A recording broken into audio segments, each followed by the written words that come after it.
வங்கக்கடலில் மோன்தா புயல் உருவாகியிருப்பதாக தகவல்கள் வெளியாகி இருக்கிறது. வங்கக்கடலில் நிலை கொண்டிருந்த ஆழ்ந்த காற்றழுத்த தாழ்வு மண்டலம் புயலாக வலுப்பெற்றுள்ளது. சென்னைக்கு 600 கிலோமீட்டர் தென்கிழக்கில் மோன்தா புயல் மையம் கொண்டிருக்கிறது. இது பற்றிய விரிவான விவரங்களோடு இணைக்கிறார் செய்தியாளர் நாகார்ஜுன். விவரங்கள். நிச்சயமாக தென்கிழக்கு மற்றும் அதனை ஒட்டிய தென்மேற்கு வங்கக்கடலில் நிலவி வந்த ஆழ்ந்த காற்றழுத்த தாழ்வு மண்டலம் மேற்கு வடமேற்கு திசையில் நகர்ந்து புயலாக வலுப்பெற்றுள்ளது.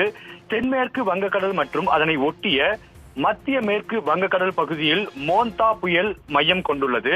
கடந்த 24ஆம் தேதி தென்கிழக்கு வங்கக்கடல் பகுதியில் உருவாகிய குறைந்த காற்றழுத்த தாழ்வு பகுதி படிப்படியாக புயலாக வலுப்பெற்றுள்ளது. நடப்பாண்டில் வடகிழக்கு பருவமழை காலத்தில் வங்கக்கடலில் முதலாவது புயலாக இந்த மோன்தா புயல் உருவாகியுள்ளது.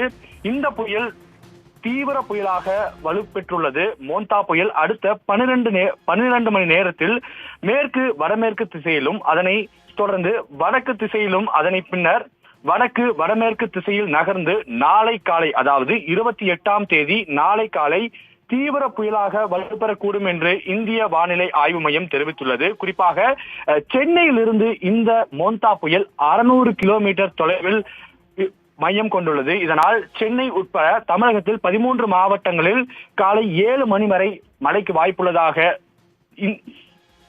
இந்திய வானிலை ஆய்வு மையம் தெரிவித்துள்ளது.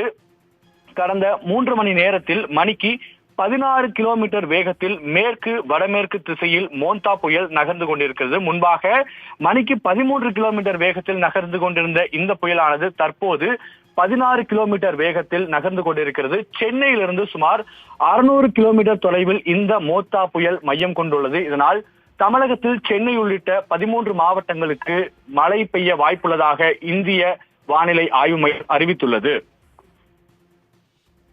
விவரங்களை வழங்கியமைக்கு நன்றி நாகார்ஜுன்.